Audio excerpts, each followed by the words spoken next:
My name is Dr. Samir Kakodkar. I am a gastroenterologist and also a specialist in ulcerative colitis and Crohn's disease. Welcome to Against the Grain. I have no conflicts of interest to report, and all podcasts are free. They can be found at samir3.podomatic.com, or if you search my first and last name into the iTunes app, you should find it as well. I have a YouTube account. I have a Twitter account. Those can also be found by searching my first and last name.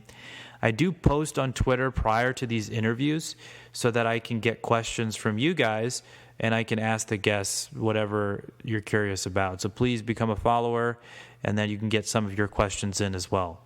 Dr. Michael Briggs is a physicist who had ulcerative colitis, which he claims to have functionally cured, and I put cured in quotes, using a system he developed called the Briggs Protocol. He read every article on IBD he could get his hands on and wrote a document called Understanding the Pathogenesis of Inflammatory Bowel Diseases and Moving Towards a Functional Cure, which has been circulating on internet forums. You will learn about his approach to inducing remission, healing the epithelial barrier to stop bacterial translocation, and then maintaining the barrier to prevent relapse. We discuss things like bupropion, limitations of the specific carbohydrate diet and paleo diet, resistant starch and fiber, butyrate, hydrogen sulfide, fecal transplants, supplements, lectins, the Wim Hof method, and this is only a fraction of the topics we covered. As a disclaimer, I am not endorsing or recommending this protocol for treatment of inflammatory bowel disease, as it has not been studied in the form of clinical trials and is not FDA approved. This is just an open discussion about his experience, and hopefully this can act as a springboard towards future research projects into some of these topics. Mike, thanks for making time for this.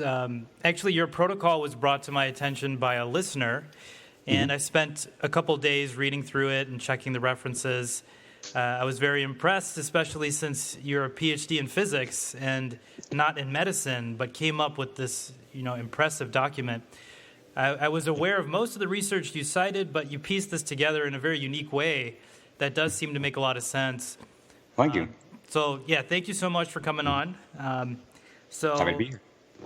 I just wanted to mention that I recently heard a very famous IBD specialist say after one of his lectures that if anyone figures out why the mucosa in ulcerative colitis suddenly goes, from inflamed to normal, because really there's no good explanation so far as why it suddenly goes from inflamed and then there's this kind of sharp demarcation and then normal mucosa. If somebody can figure out why that's happening, they're probably onto something. And You do offer a possible explanation for this, and we'll get into that later. Okay. So there is a lot of information in your document. We won't be able to cover all of it today, but I encourage everybody listening to read the document if you haven't already. And also, Mike, just so you know, at the end, I have many questions that were submitted through Twitter, and also there's a SCD Families group that submitted some questions for you. So hopefully we can get to those at the end. Excellent. So can you give us some information about your background, your training, and how you kind of got into coming up with this protocol? So I was diagnosed with colitis, 17 years ago or something like that. And for the first few years, it really wasn't controlled at all. And then eventually I was put on Remicade, which actually did work for many years and allowed me to live a semi-normal, a normal life. It didn't completely control it, but it kept things under control enough that I could function normally and was able to finish my PhD and so on. And then after having kids, I thought more about how Remicade isn't something you can be on long term. It has there was significant potential side effects, and ultimately everyone eventually develops an immune response to it. So I wanted to kind of figure out what was actually causing the problem and fix it. And I used to be an engineer, so I figured I'd take kind of an engineering approach, try to figure out exactly what's going on, what the underlying problem is, and then how to fix that problem. Since it didn't make sense to me that I'd always been told that it was that my immune system was attacking my own body, which didn't make sense that all of a sudden my immune system would start doing that. So I figured it was likely there was something else going on. And so my background is in physics, but I tend, when I get interested in something, I tend to kind of hyper-focus on it. So I just kind of dove into reading hundreds of research papers, and I borrowed a couple of medical textbooks and biology textbooks and so on to try to learn everything I could about it, to try to figure out exactly what the underlying problem was and then how to fix it. Okay. Couple points there. You did mention that Remicade, eventually everybody develops antibodies to it. That's not technically true. They've figured out ways, and I'm sure when you were on it that you were doing this, but there are certain techniques to prevent that from happening. Okay. Like the antibody rate is about 10 to 20%, and that's based on the SONIC trial and the UC Success trial. But by getting scheduled infusions at regular intervals, not missing doses, and sometimes using immunomodulators with them, we can decrease the antibody rate. But I wanted to ask about your diagnosis of ulcerative colitis, the extent of it. Was it just in the rectum, or was it the whole colon? What was the distribution of it? It was the whole colon. Okay, got it. And so you mentioned Remicade. Any other conventional treatments you tried prior to kind of going the alternative route? Before the Remicade, I was on sulfasalazine, which didn't really seem to do much. And I was on prednisone also, which actually seemed to make things worse. And those were really the only things I tried before starting to look for other alternatives. And actually, when I did start kind of trying my alternative approach, it was clear that initially getting inflammation under control was a key goal. And that's where I think medications can be very helpful for that. Things like mesalamine can be very helpful for getting the inflammation under control initially. And I think then the issue, you want to just not stop at getting inflammation under control, but then go about actually healing the mucosa, fixing the microbiota, and so on. And eventually you went on this specific carbohydrate diet. Is that right? Right. I was on that for a while. And it seems that when I was on it, it seemed like a very common problem that people had with it was that they couldn't come off it without a sudden flare occurring if they ate even the slightest wrong food. And my current theory of why that is that I think that SCD, at least to an extent, works by just reducing the bacterial load to the point that there isn't that much bacteria passing through the leaky gut to trigger as much of an immune response. And so, but it doesn't necessarily by itself heal the leaky gut. So then if somebody does eat something that causes kind of a bacterial bloom, the bacteria pass through the leaky gut and they have a flare start. Right. At least that's my theory as far as why it seems like a very common issue with SCD is people might be able to get inflammation under control, but if they waver at all from the diet, then problems very rapidly come back. Yeah, my experience with the diet as well, as far as implementing it in patients and just talking to people, is that the vast majority tend to have to stay on it to feel well. Right.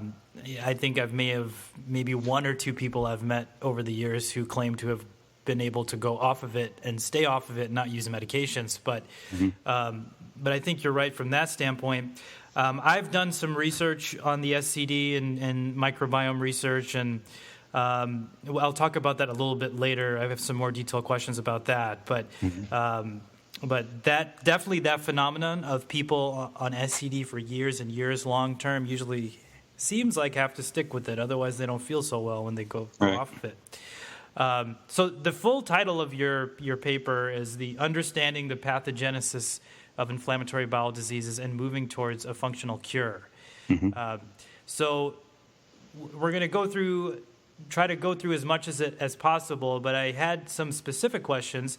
Now, you did try fecal transplant, is that right? And right. I know it's mentioned in the document, but doing it in the United States is a little bit complicated unless you're doing it on your own, because you can't really get a GI doctor to do it for you strictly for inflammatory bowel disease outside of a clinical trial.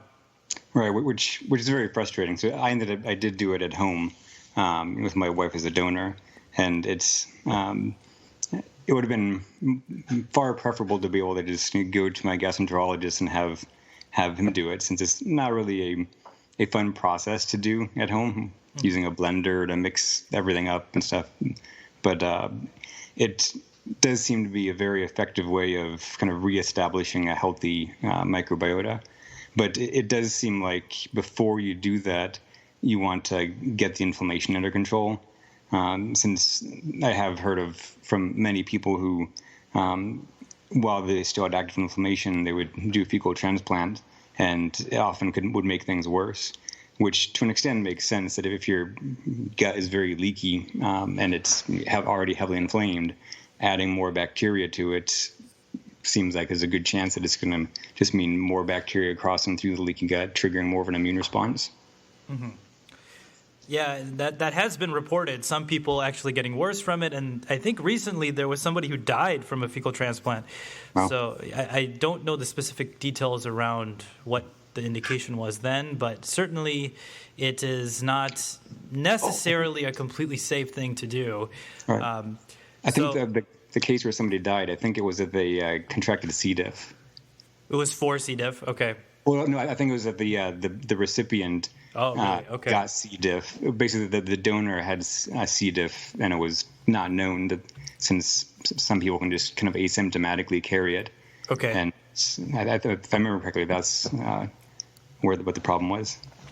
There is actually, I remember going to a lecture, and there was a gastroenterologist who talked, and she's kind of an expert on fecal transplant, and she reported on a case series of patients who received stool from a donor for the indication being C. diff, and that donor later on developed Crohn's disease. Oh, weird. So, like when that person was a donor, he or she did not have Crohn's disease, but later developed it. Mm-hmm. And so they were worried. They didn't know if, they transplanted stool from a patient who later developed Crohn's to these people who had C. diff. Oh. And so far, none of them developed Crohn's, thankfully. But that's just an interesting observation, though. Yeah, and Crohn's is kind of an interesting case where there's a lot of research indicating that there may be a particular pathogen involved, like the MAP bacteria. Right. Although there's a lot of contradictory research on that. Mm-hmm. Whereas with the colitis, there doesn't seem to be any particular pathogen involved. Right. So, we talked about the SCD a little bit. Those that have had success on the SCD, and it seemed like initially you did, right? And you were just using SCD by itself, or was it along with medication? It was, I did fecal transplants and then SCD. Interesting. Okay. And so no medication. That's when I came off the Remicade.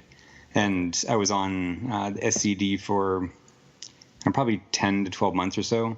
Okay. And then I started to deviate from the diet just a little bit and developed a very bad flare. And that's when I then started reading all the research to figure out how to get that under control. And as I was reading the research, it became very clear that we kind of co-evolved with the bacteria in our guts. Mm-hmm. And the whole approach behind SCDs essentially seems to be that you're starving off the bacteria. So it seemed like there was kind of an underlying problem there. Mm-hmm. So how exactly did you deviate that led to because a lot of people on SCD, especially those that have had success and have been on it for a long time, are terrified to deviate from it. I think that book can really have a stronghold over your consciousness after a while, where you're just like so locked into it. So I'm just curious, how did you actually deviate away from it? So I kind of became a vegetarian back a long time ago, and so that made SCD very difficult for me. Mm-hmm. I started eating meat while I was on the diet, and I've never really liked the taste of meat, and so I missed eating things like fried rice and stuff at a Chinese restaurant. Okay. And so I think the primary things I initially started deviating with were rice products. And if I remember correctly, there was a variation of SCD that I think was a university somewhere in Massachusetts worked on that didn't include rice in their allowed foods.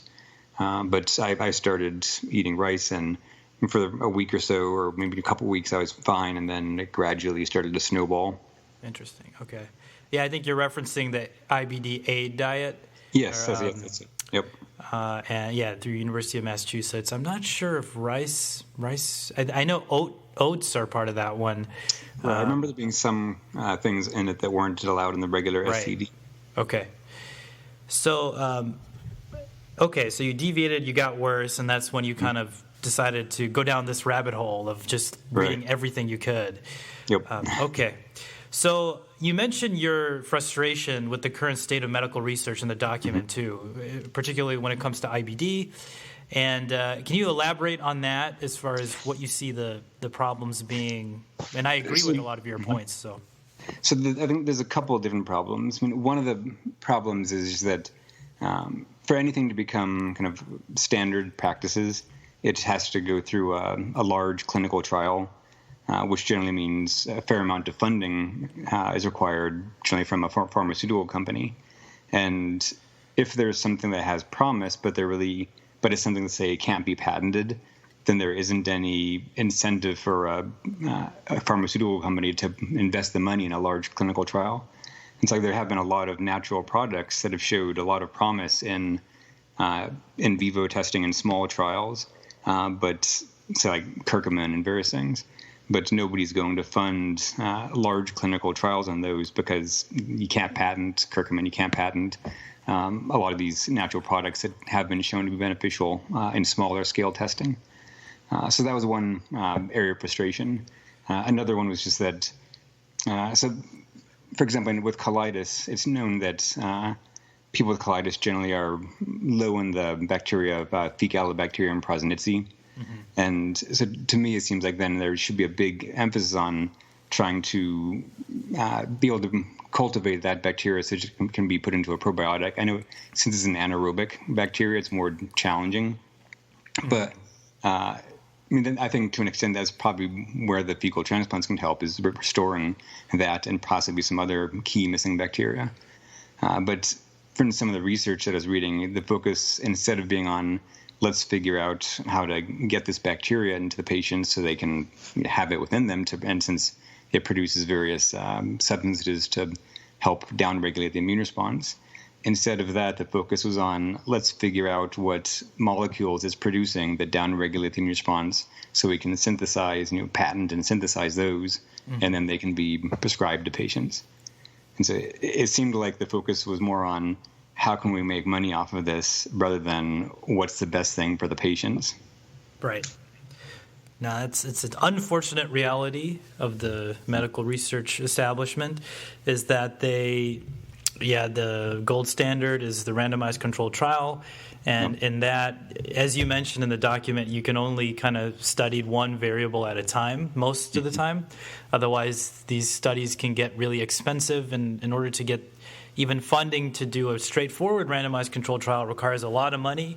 And there has to be a profit motive for any entity, and this being a pharmaceutical company, to back that. So it's unfortunate. A lot of the IBD conferences and the places where physicians learn how to treat IBD patients, they're dominated by pharmaceutical companies, as well as the authors of these studies are oftentimes consultants for the pharmaceuticals that they're studying. And, there is a big potential conflict of interest there. But I appreciated that you gave a disclosure for your document that your only conflict of interest is that you have the disease and you want to feel well. Right. And that was your motivation. And I honestly believe, I think it's people who have the condition that are testing stuff on themselves are going to eventually come up with the cure. Yes, necessity is a mother of invention. Yeah, and there's nothing like having the test tube be your own body, right? And having that intuition of trying something and seeing if it actually works or not, and you just kind of have that idea based on treating yourself. But at the same time, what works in you may not work in everybody, and that's where you can get biased as well. It's like, oh, this protocol helped me big time, but maybe it's not going to work in everybody else. Yeah, especially in Facebook groups and stuff, you see that a lot, that somebody will say maybe it was kefir or something helped them, and they're telling everyone that this is the cure. It'll cure everyone. Like, well, it may have worked for you, but it doesn't mean it's going to work for everyone. Exactly. Yeah. So can you briefly summarize what you believe to be the cause of IBD?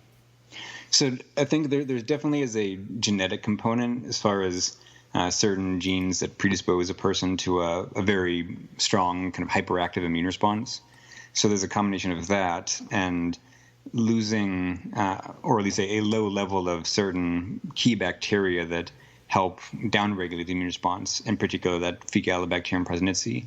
And that loss of bacteria can happen either from antibiotics or just from a diet that doesn't properly feed them.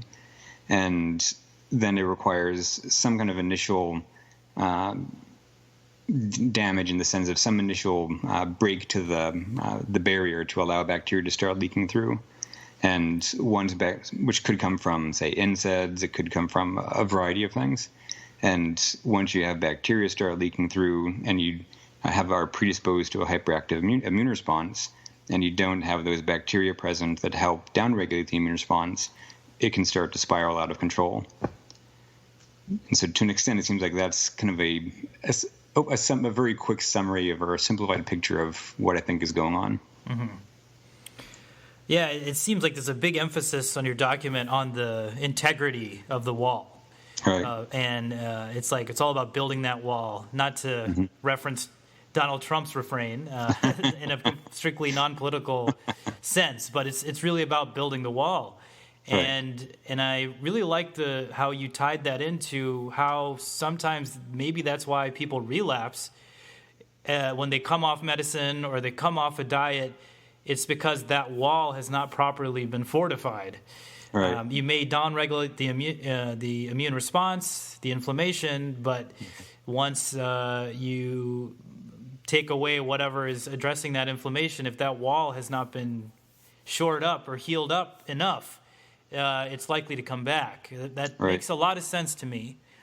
And also, it seems like pretty much any kind of, whether it's a medication or a supplement, things are generally always dose dependent in the sense that if you're taking something that, say, binds to TNF-alpha or inhibits production of some inflammatory cytokine, that how much inhibition you get is dependent on the dose that you're taking.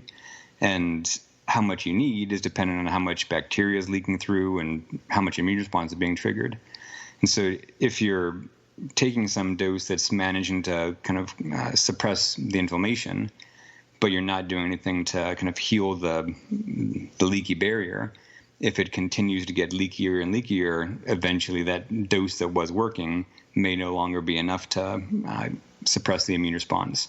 And then, again, you start having a flare start up. Mm-hmm. Can you talk about, you discussed this a little bit, but the dysbiosis of the microbiome, how the bacteria in the colon gets all messed up in inflammatory bowel disease. Mainly, it's less biodiverse, right? Less Bacteroides, less Firmicutes. Right. And then there has always been this controversy, right, about is it the bacteria that's causing it, this deranged bacteria, is it causing the inflammation, or is it a consequence of inflammation? And I think nowadays when I go to these conferences, most people are saying it's kind of like a two-way street.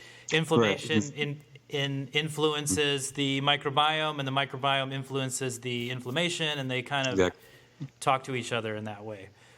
Right. So it definitely seems like it's a two-way street there. And as I was reading more about the microbiota, I started reading research that wasn't specific just to inflammatory bowel disease, but also with things like diabetes, where there's been a lot of testing on, say, with rats and feeding them a high-fat diet, and they find that first their microbiota shifts, and that shift in microbiota leads to them becoming more insulin resistant and developing diabetes. And there was one interesting study where they took rats who had been on this high-fat diet and had basically developed diabetes and a distorted microbiota, and they took the bacteria. Actually, I think they put those rats in the same cage as other normal, healthy ones, and I guess they tend to eat each other's poop, and so there ended up being a transfer of the bacteria to the healthy rats, and they found that without feeding them the high-fat diet, their microbiota started to shift, and they started to develop insulin resistance and early diabetes symptoms. So it seemed like with things like diabetes as well that the microbiota can play a very significant role. Mm-hmm. Yeah, I did get a lot of questions about SCD, especially from the SCD families group, about some of your statements in the document about, like highly westernized diet, as you said, it tends to be higher in fat. Right. SCD tends to be higher in fat too because you you have to substitute the grains for something to get calories, and a lot of times that can be higher fat foods. And I think so. Being a high-fat diet itself isn't necessarily a problem. I think the issue is often when they do high-fat diets in these tests on mice, they're using something that's very high in omega-6 fatty acids, which tend to be more pro-inflammatory. Right. So it probably depends a lot on exactly what type of fats you're getting. Mm-hmm. And adding fiber improved things, right? In this particular mouse study, they gave them like fructooligosaccharide, and I think things improved. And that was something that showed up. I found many different studies finding that adding, whether it was in mice or in humans with colitis, that giving them supplemental fiber was beneficial, helping them improve their symptoms, which seemed to go kind of contrary to what I had read from the SCD book, Breaking the Vicious Cycle. Right. That it's because you're intentionally feeding the microbiota instead of trying to starve it off. Right. Yeah, they specifically say in there not to use FOS or fructooligosaccharide, despite its theoretical benefit. I guess the author, Elaine Gottschall, felt like she had experience with patients who got worse with supplementing with that, and as a result decided not to recommend it. But I know you have an explanation of that, which we'll get into later. It has to do with inflammation and not being able to utilize the butyrate that's produced. Right. Can you just overall explain the importance of these short-chain fatty acids for gut health and why it's so important in IBD? So our intestinal cells, one of their primary sources of energy is, in particular, butyric acid, which is a short-chain fatty acid produced by certain bacteria as they ferment complex carbohydrates, fibers, and other complex carbohydrates. And if you're not feeding those bacteria, they're not producing that butyric acid, and the intestinal cells start getting deprived of energy. They can, to an extent, shift to using, I think, glutamine as a source of energy, but it isn't as effective.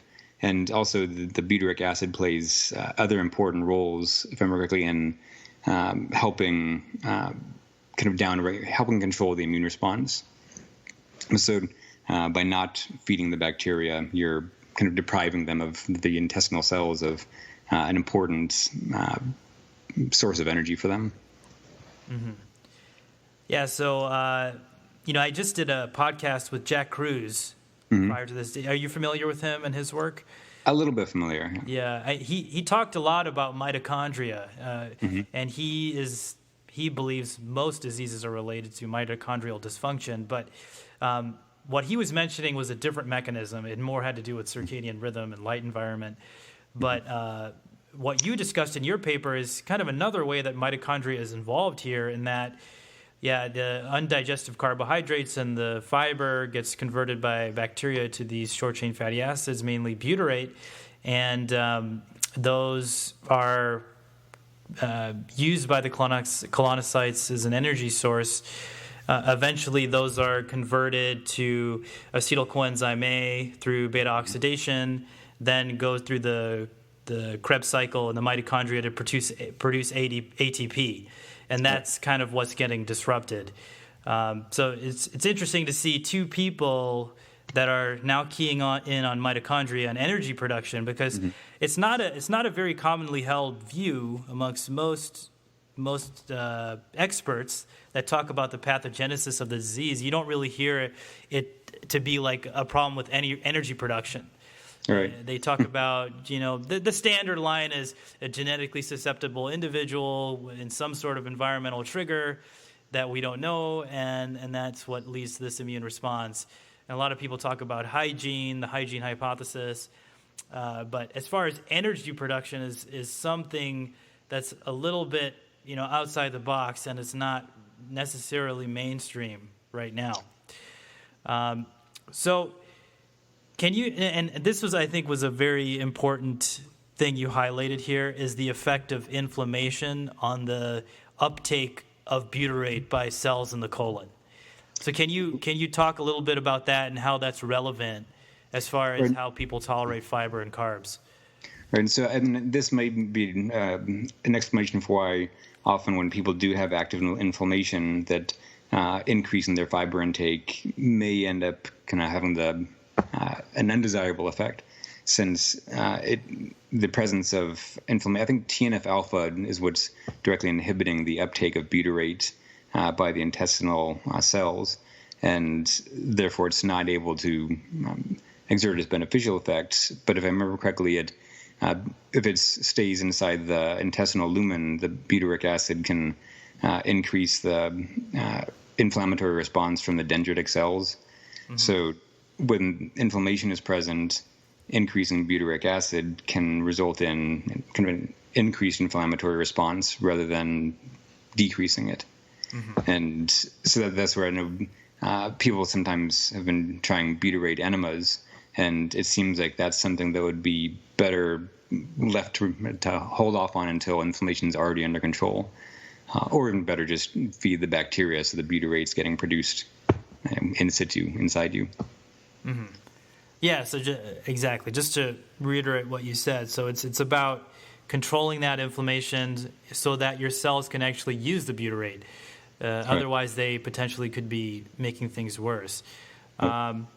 So, and that comes down to why, as you said, why resistant starch and fiber may not also be a good idea while you have active inflammation.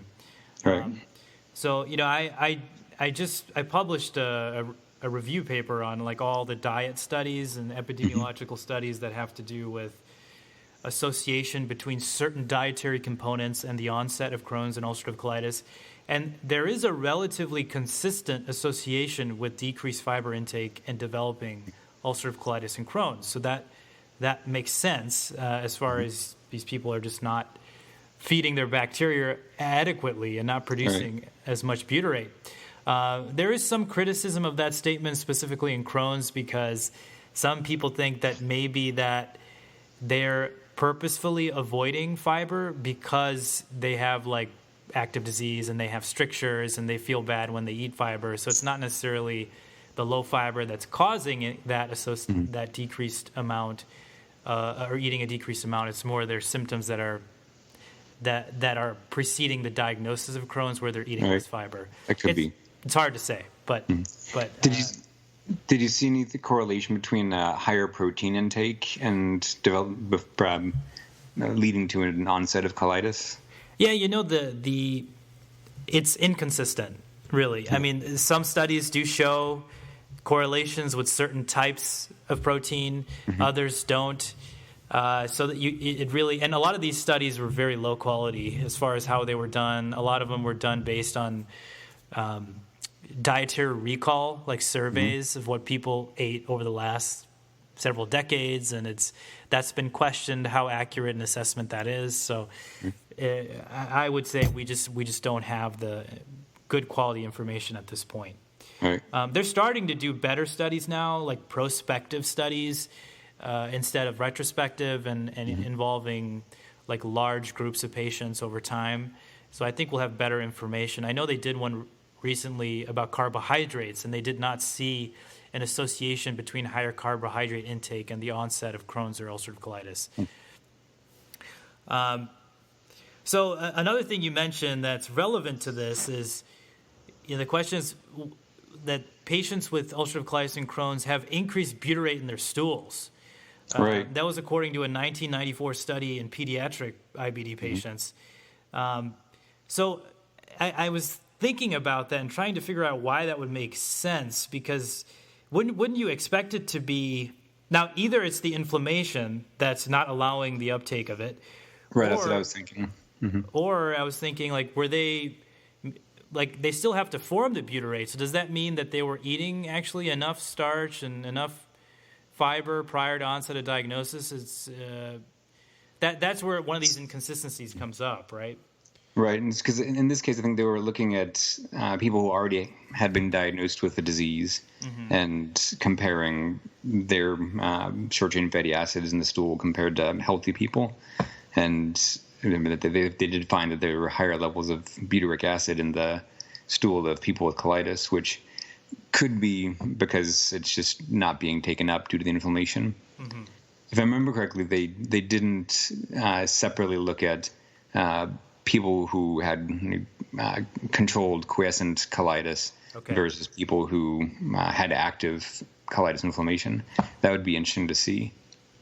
Yeah, I mean, that actually does make sense. Maybe even if the total amount of produced butyrate is less in IBD, maybe if you actually look at it in the stool in the setting of inflammation, it may look very high because a normal person would be actually utilizing most of their butyrate instead of being shed in the stool. Right. So that makes sense. And then the other part of your document, as far as why IBD happens, is the whole hydrogen sulfide thing. So can you talk a little bit about how that is involved in it? And so this is something that there's still a lot of controversy, I guess, over, in the sense that it seems that hydrogen sulfide is something that at low levels is beneficial, that you want a certain amount of it, but at higher levels it becomes very damaging, that it leads to a lot of production of reactive oxygen species and just oxidative damage. And the hydrogen sulfide is being produced from sulfate-reducing bacteria in the colon, feeding on various forms of sulfates, which could come from sulfurous amino acids, sulfate additives in foods. And that's where there could be a possible link between certain high-protein diets that are feeding the sulfate-reducing bacteria, but somebody not eating enough fiber to feed other bacteria. So, since if I remember correctly, there's a when you have high levels of hydrogen sulfide and low levels of butyrate being produced, essentially the intestinal cells are getting damaged more by the hydrogen sulfide, but without being able to kind of repair themselves due to lack of butyric acid as their energy source. And that's where I know when I first developed colitis, I was on a very high protein, low fiber diet, mostly low fiber because I was trying to put on weight. I was very much into weightlifting, and eating fibrous food seemed like wasted effort since it didn't have much calories. So I ate very, very little vegetables or anything fibrous. So what components of, like, what foods lead to increased hydrogen sulfide production? What are the foods that people need to avoid?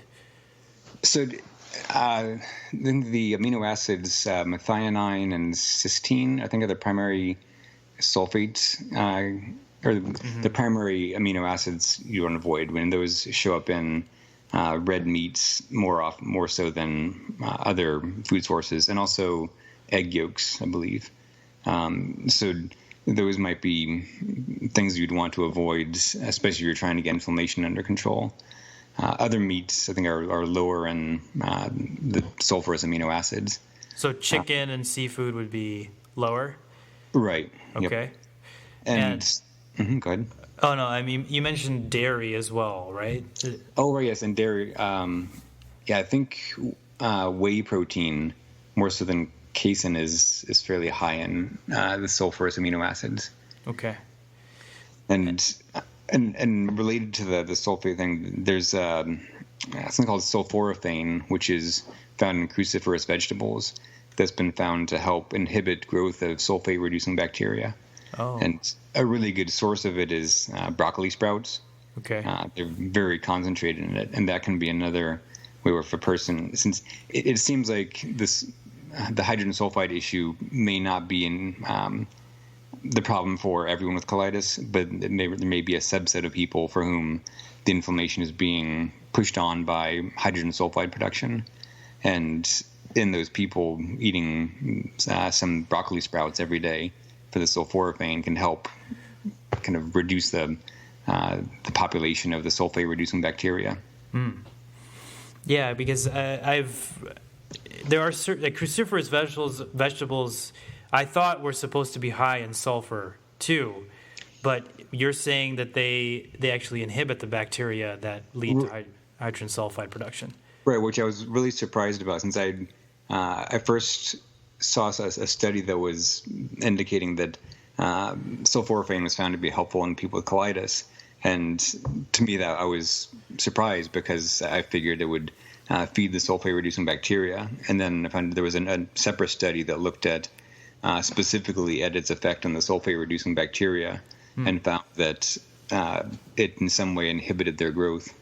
Okay. I have to find that study again.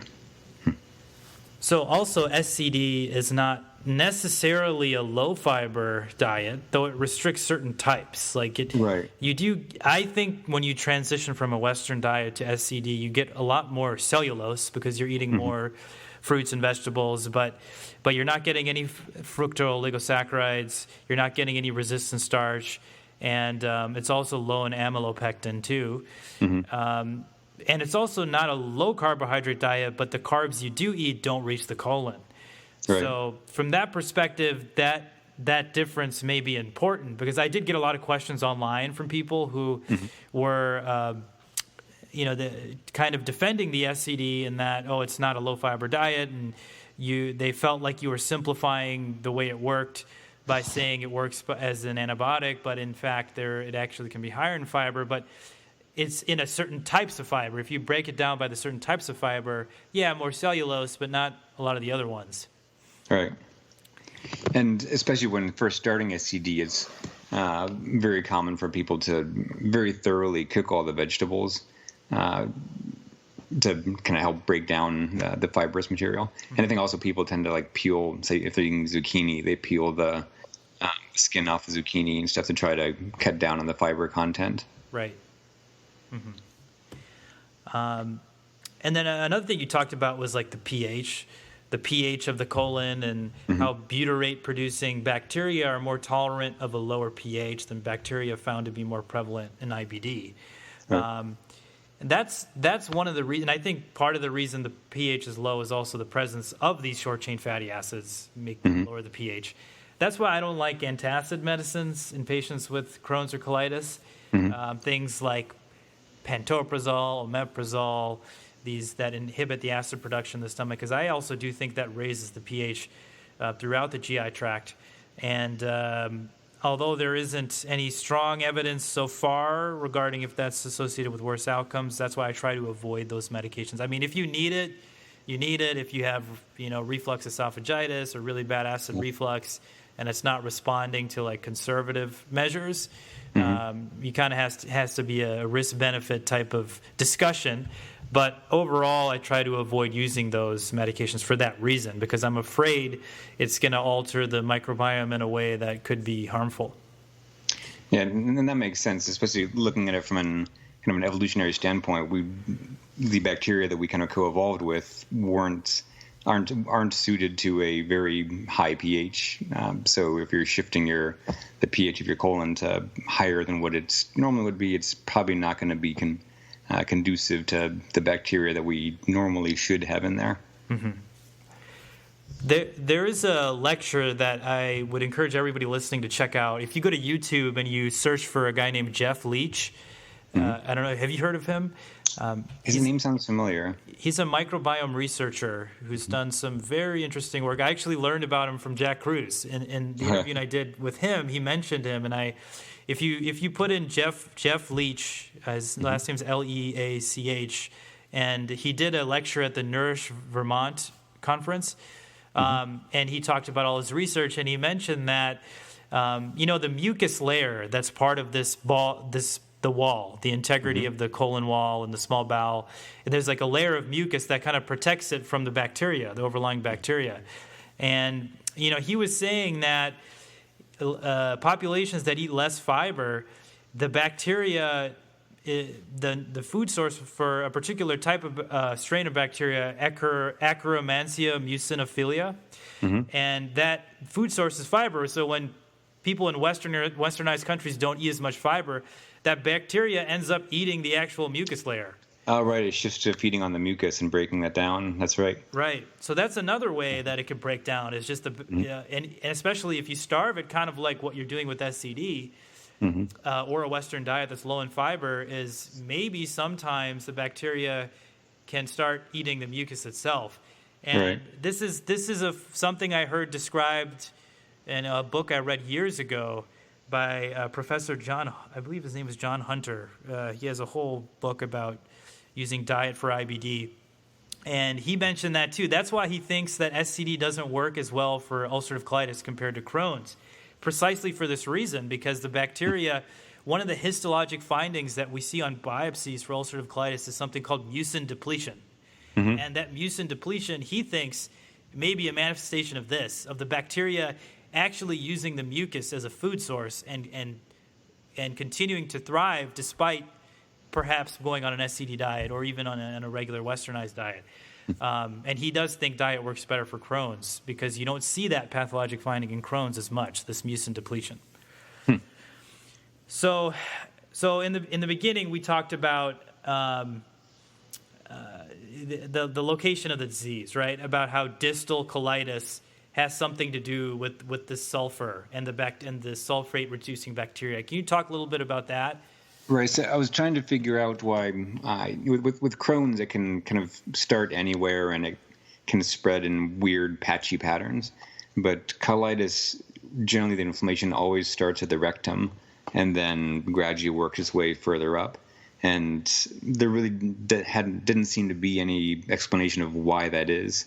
And so that's where I started thinking more about the issue of the hydrogen sulfide production and the issue of butyric acid not being produced in sufficient quantities. And if I remember correctly, if the hydrogen sulfide production is increasing as you go further into the colon, that could lead to the inflammation being more significant further on towards the end. So you're saying there's more of these sulfate-reducing bacteria distally, and there's less fiber available as you move more distally into the colon. Right, exactly. So, what fiber is present is getting used up earlier on, whereas, especially if you're on a high-protein diet, a lot of the proteins may not be getting fully broken down earlier in the digestive system, and so they may be making it further down into the colon and then feeding the sulfate-reducing bacteria. Wow. So this really is the first time I've heard of a rational explanation for why we see the distribution of ulcerative colitis the way we do. So did you come up with that on your own, or did you see that? I came up with it. And it's kind of the engineer in me. I feel like there has to be an explanation for things, and can't just accept that. Oh, it always starts there. I want to know why does it always start there? Right. And so far, that's the only explanation I've been able to come up with. Yeah, because otherwise it doesn't really make sense. I mean, I guess the whole question is, why is there like a sharp demarcation between oftentimes there's actually like a line, like an actual line of where it's like inflamed and then not inflamed. Yep. And if it really had to do with like the milieu of the bacteria, and you'd not expect such a sharp demarcation. So I don't know if your explanation explains that part of it, but definitely like the distribution of it being more distally, that does make sense what you're saying. Yeah. And with the sharp line, I wonder if that could be related to just since before the intestinal wall can get damaged, that protective mucus layer needs to get broken down, and if that kind of gradually gets broken down from the rectum on backwards, that could be where like that line could be where the protective mucus layer has been broken down versus where it hasn't yet been broken down. I'm not sure. Okay, that's something we definitely need to look more into. So do you believe, and you do talk about stress contributing to the breakdown of the gut barrier? And there is controversy about this. I've had mentors in my training in the past who bought this notion and some that have not. I always hear this example that is particularly with mouse models. You can stress a mouse to like no end. I mean, the best way to actually stress a mouse to the max is to like put them in water, is to like try to make them swim or something. Yeah, or simulating drowning, and that supposedly by itself does not induce colitis or, but yeah. So can you talk more about what is the mechanism behind stress leading to disrupting the wall? So I think there's two pathways. One is just that it interferes with the parasympathetic nervous system and the kind of anti-inflammatory response as far as producing acetylcholine and so on. That stress seems to interfere with that process, so that our bodies aren't able to kind of downregulate an immune responses as well. And additionally, it seems that I know both physical stress, like say from exercise, as well as emotional stress, studies have found that it leads to a temporary increase in gut leakiness and increased bacterial translocation. And that could be the mechanism by which stress could lead to a flare if it's increasing the gut leakiness, allowing more bacteria to pass through, as well as if it's impairing your anti-inflammatory immune response. Okay. Yeah, you talk about the parasympathetic tone and the anticholinergic or the cholinergic anti-inflammatory pathway. And you mentioned Wim Hof. I was happy to see that mentioned. That's something that has been part of my journey too, in that I tried Wim Hof for a good maybe 2 or 3 years. I sometimes still do it, but for a solid year and a half, I was doing it consistently, like every day. Wow. But I definitely felt like it was a stress reliever. It's probably one of the most effective short-term ways of relieving stress and kind of regulating your breathing that I've found. I've experimented with heart rate variability training as well, but Wim Hof I felt like gave like the quickest results. But I'm still not sure it has a direct benefit on actual bowel physiology and inflammation in the bowel. I'm aware of all the research about how his training downregulates TNF in relation to, bacteria or E. coli. But my own personal experience, I think it's good for stress, but I can't say for sure if it actually helps IBD or not. Well, I think the thing to keep in mind is that IBD is generally not something with one underlying cause, and it's like a person having stress, that's likely just a component of the problems. It's one thing contributing to it. They could be doing many things that, say, cause damage to the intestinal lining, like taking NSAIDs, drinking alcohol, a variety of things that can promote gut leakiness. And getting the stress under control may not help if you're doing a bunch of other things that are promoting damage also. Sure. And then you talk about intense exercise, right? I know a lot of people do intense exercise with the thought that it's going to help their disease. And even I had somebody on my podcast, Joshua Bradley, who talked about his approach of biohacking, and he's also an endurance athlete and has had success with that as part of his regimen. But what do you say about intense exercise or intense aerobic exercise?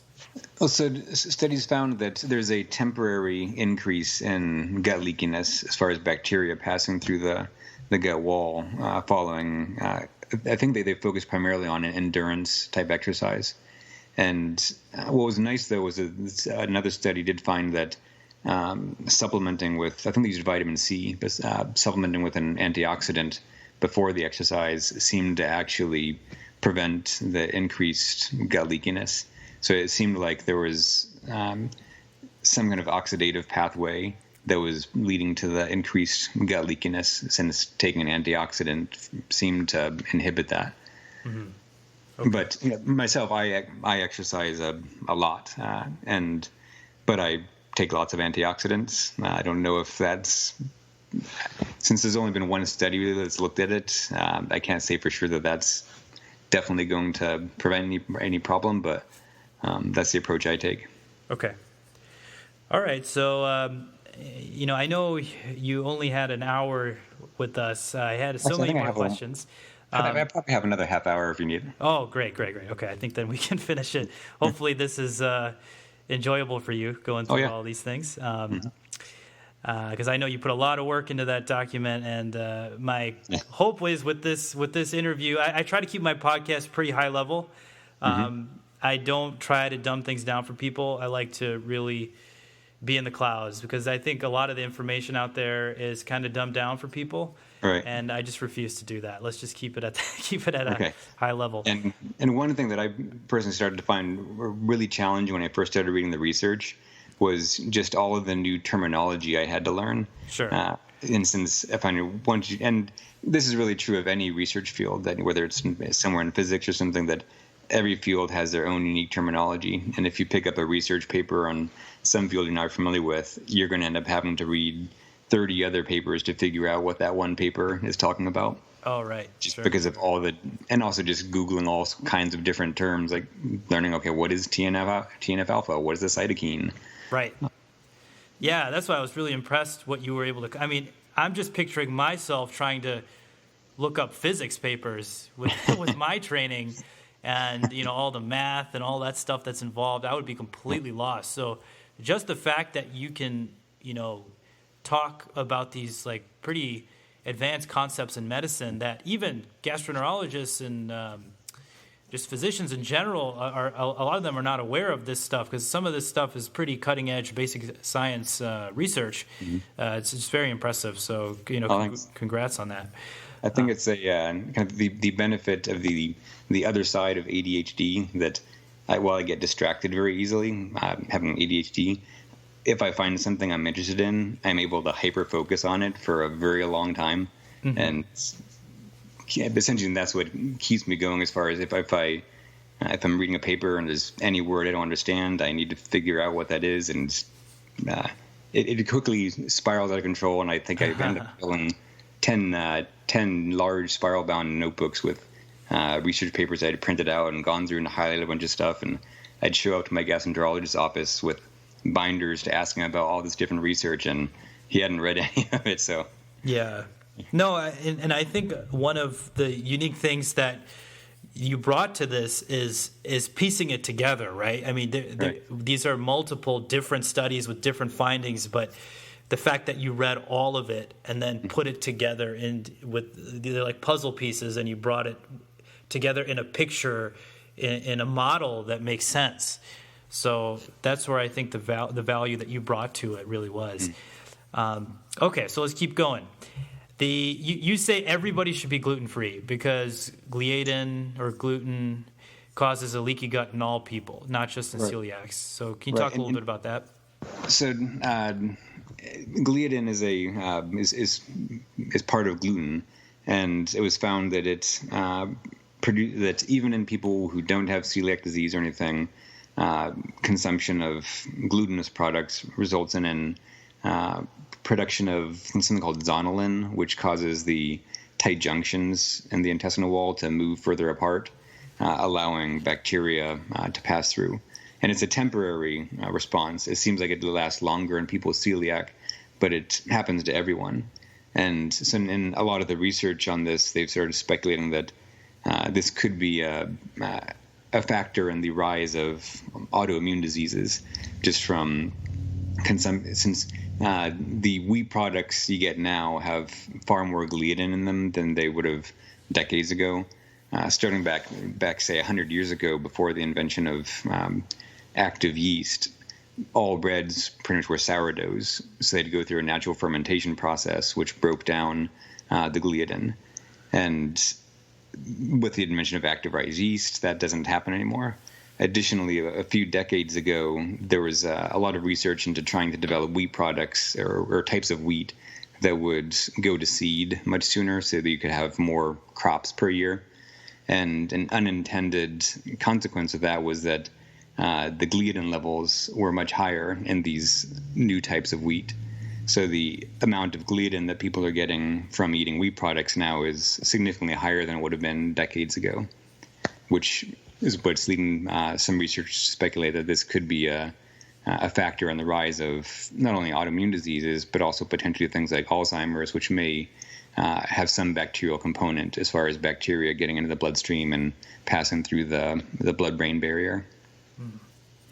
So some gastroenterologists who may be listening may be questioning this finding that gliadin causes a problem in people without celiac disease, because I can hear them saying, we do biopsies and duodenal biopsies during endoscopy. We take small pieces of tissue and look at it under the microscope, and it looks completely normal in people who don't have celiac disease. So what are you talking about regarding this leaky gut? But what they don't realize, maybe they don't realize this, is that in a regular biopsy, it's not going to show up, the right. leaky gut.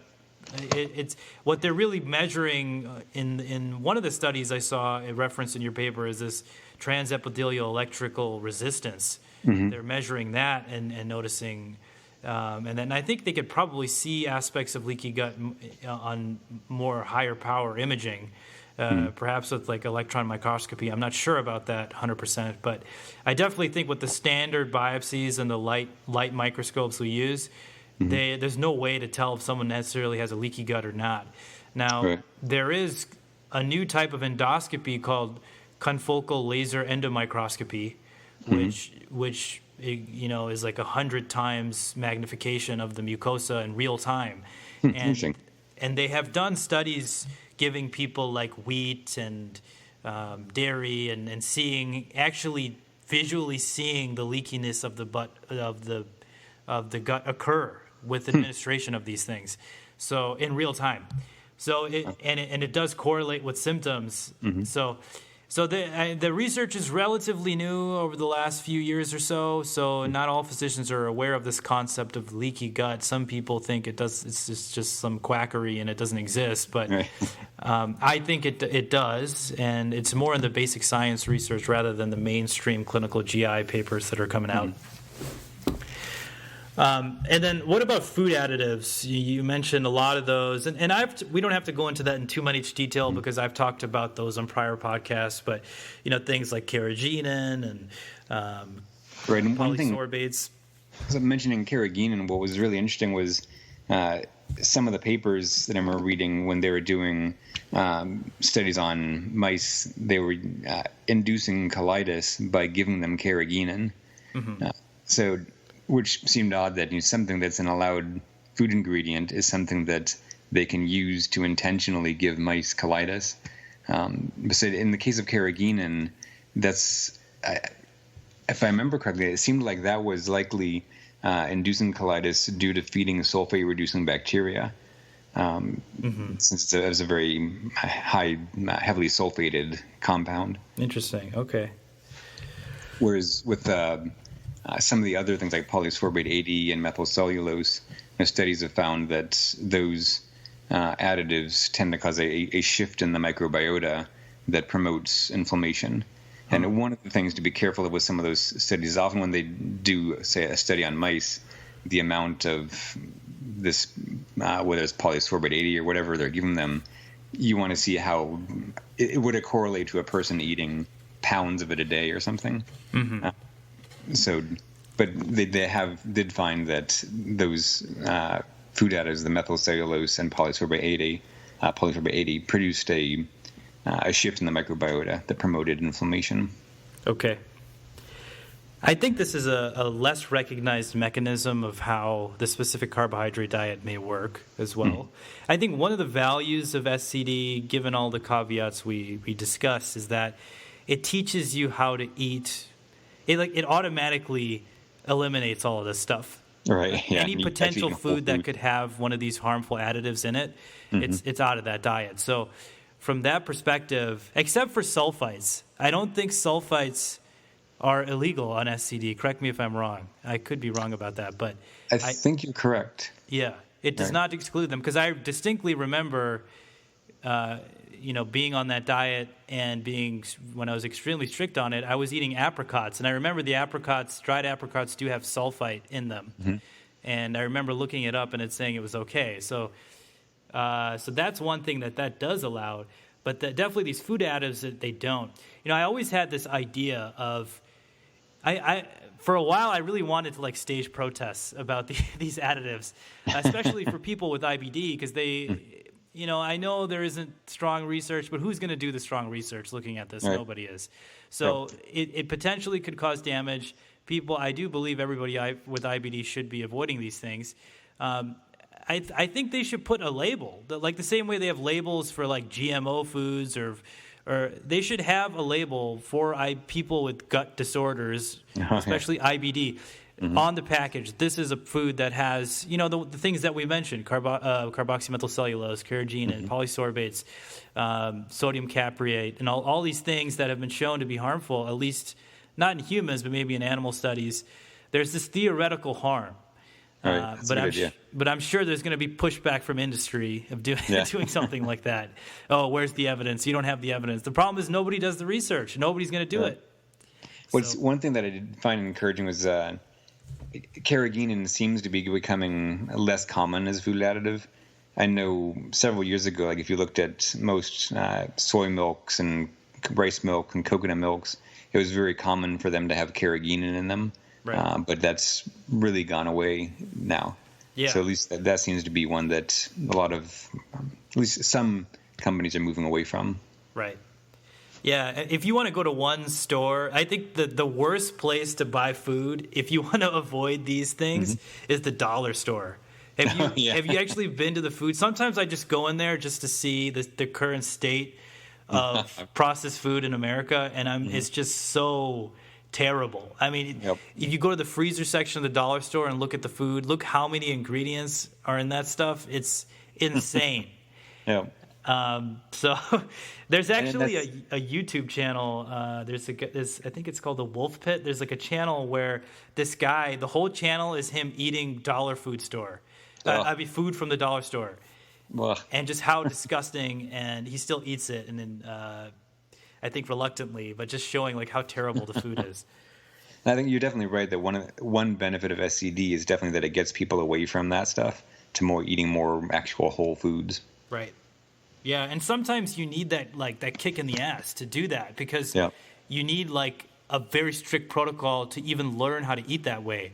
And so from that perspective, even taking your ideas and kind of incorporating them in, it's almost a way to start off. Because even you said, in the beginning, if there's inflammation, you're not going to want to be eating a lot of resistant starches or fibers. But once that's controlled, you can add that stuff in. So it may still be a good diet to start with as inflammation is ongoing, and then transition. Yeah, that's the kind of the picture I've developed, is that for people who are trying to get inflammation under control, SCD can be a good piece of that.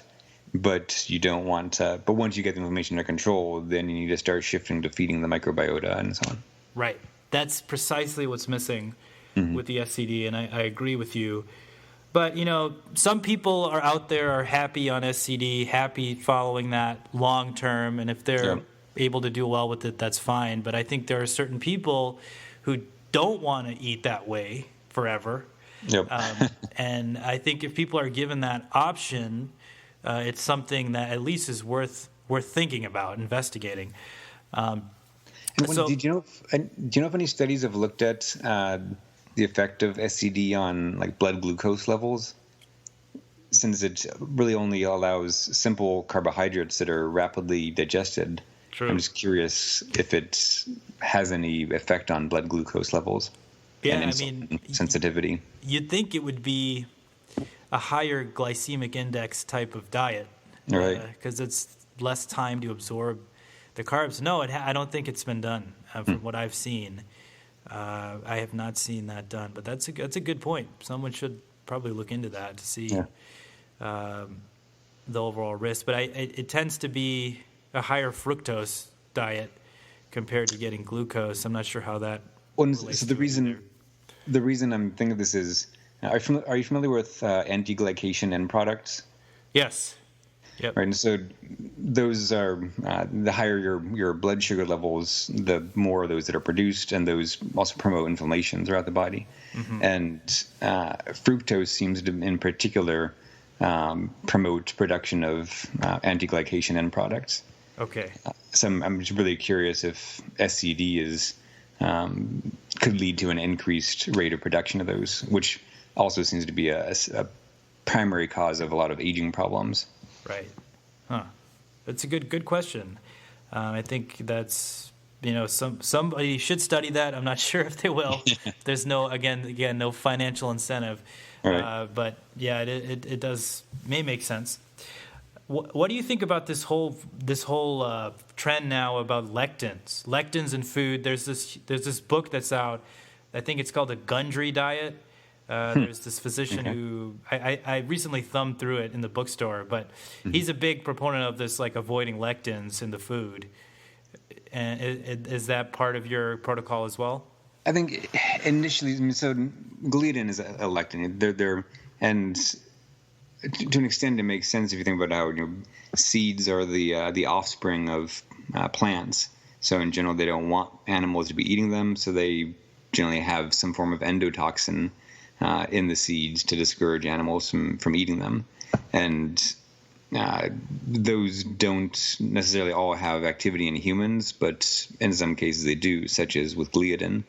And I think also red kidney beans have a fairly nasty one. I think it's red kidney beans, some kind of bean that if it's not thoroughly cooked to break down the lectin, it can have significant gastrointestinal effects. Mm-hmm. But I think there seem to be some lectins that are significantly worse than others in humans. And the gliadin one, some beans, if they're not thoroughly cooked. And if I remember correctly, peanuts have a lectin that has a fairly significant effect in humans. And so, especially if a person's trying to get inflammation under control, it might be wise to avoid those. Or also there are various supplements. I know you can get like lectin lock that are supposed to bind to lectins to keep them from binding to your intestinal cells and causing damage. Mm-hmm. But I'm not sure I would say it's like the primary thing, but I think it's just another piece of, like another thing that can cause damage. And in general, we're trying to minimize the things that can cause damage to our intestinal wall. Okay. And what about organic food? Do you think that's worth eating all organic? Because there's all this stuff about Roundup or glyphosate, mm-hmm. and glyphosate almost acting like an antibiotic itself. And there's this, is that part of your protocol? Is that something you think is worth doing? I tend to eat more organic food than not, but I haven't seen conclusive enough research to indicate that it's really that big of a deal. And especially if a person's on a fairly tight budget, eating organic can become very expensive. Right.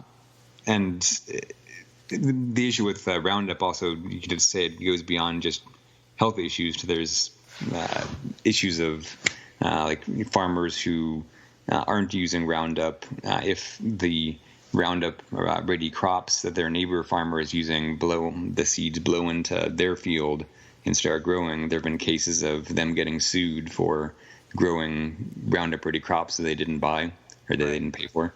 So there are other reasons also to not want to support that, but I haven't seen conclusive enough research to say that it definitely is worthwhile to eat all organic. Okay. And before we get to the actual protocol, your protocol, mm-hmm. and kind of, I think we should just boil it down to what the nuts and bolts of it are actually from a practical mm-hmm. perspective. But I just wanted to say one thing about, you do have some criticisms of the paleo diet and the SCD diet mm-hmm. regarding how it works. I'm not sure if you're familiar with my research, but the research I did on SCD, in a nutshell, and not to get into too many details about it, but I found that the SCD increases the biodiversity of bacteria and increases certain families of bacteria, particularly Lachnospira, which is a butyrate producer. It increases butyrate, and we saw that. We actually measured the butyrate in stool and saw that it was increased. Again, that's in the stool, and maybe and not it's not necessarily a measure if it's being utilized. But so I know you liken the SCD to working like an antibiotic, but I actually think that's more how elemental formula works. Because that when we measure the microbiome in patients who've had exclusive enteral nutrition, their biodiversity definitely goes in the opposite. It gets less than where they were. But with SCD, we see it become more biodiverse. But I understand your rationale in that maybe it could be even more biodiverse than it is. And with respect to the limiting of the types of fiber and also the carbohydrates that go to the colon. So that's just kind of my 2 cents about that. And also, so I wondered, as far as were you looking at people before they were on SCD compared to after they went on SCD, or like what was the comparison group you were looking at? Yeah, we took a group, I think it was 25 patients with IBD. And on the SCD. And these were people who are really strictly on it. I found people like all over the country from message boards who have been, I think the average, don't quote me on this, but the average time they were on SCD was like 5 years. So these were really like, very strict people. And I compared the control group were people with IBD, otherwise similar disease activities, similar in demographics. But they were on a Western diet. Right. So what I'm wondering is since SCD does at least get people to eating more whole foods as opposed to heavily processed foods, I'm wondering if you had people shift to eating a whole foods diet that wasn't restricted the way SCD is, how would their microbiota look compared to the people who were on SCD? Sure. Yeah. That's a good question, and it's a valid point as far as is there something special about SCD, or are there other diets that could potentially come up with the same results or better results based on the food components? And there is an interesting study, I've talked about this before on multiple podcasts, but called the DINE study, which is ongoing. It's a randomized controlled trial looking at the SCD versus the Mediterranean diet versus I think there's just a control diet. No, I think it's SCD versus Mediterranean. There is no other control. And it's an intervention study, and they're doing fecal calprotectin. I don't think they're doing microbiome studies. It's just they're looking for clinical outcomes and fecal calprotectin. So it will be, we're waiting for those results, and we'll see. Yeah, that's interesting. I would not be surprised if they don't see a statistical difference between the groups, because the Mediterranean diet tends to take out a lot of the processed food as well. All right. So we'll see. Okay, so let's get to your protocol. I know there's a lot of things in it, and I think people should at least be aware of it and read it if you're interested. But let's just go into the important part. So it at least seems like stage 1 is inducing remission, right?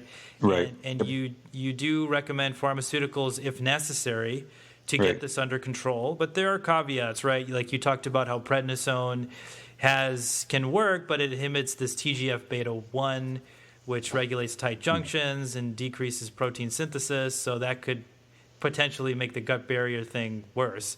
Right.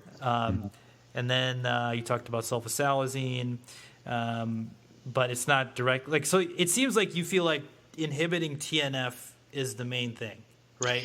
You're right. It seems that, or at least inhibiting something in that stage, whether it's NF-κB or nuclear factor kappa beta or TNF alpha, something in that chain, and inhibiting TNF alpha seems to be a very common or a good step.